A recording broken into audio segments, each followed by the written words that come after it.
আর কি চাঁপাইনবাবগঞ্জের যারা বিদেশে আছে তারা কিভাবে ভব করে রাঁধতে হবে আজকে হ্যাঁ রান্না দেখে শিখেলাম। রুই মাছ মনে করো এমন করে রাঁধবো তেল টেল দিয়ে, খালি দেখালাম, দেখলে শিখে নিতে পারবে কীভাবে তাড়াতাড়ি রাঁধবো।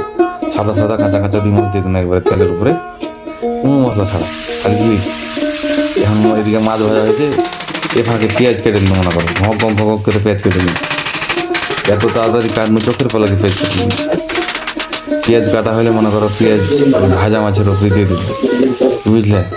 এক্সট্রা করে আর কোনো কিছু করবো না, এর উপরে পেঁয়াজ দিয়ে লাড়ে চেড়ে মশলাপাতি কিন্তু এর উপরে দিতে লাগবো, হলদি মরিচ ধনে জিরে হালকা পাতলা করে সবই দিয়ে দিন।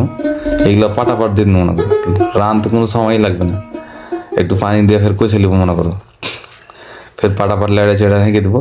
ঢাকার পরে মনে করো কষা হয়ে গেল। কষা হলে যে চেহারাটা হয়েছে এবারে লাল টুকটিকে দেখেছো, বহু চাইতে ভালো রাঁধতে পারি হারা বিদেশে।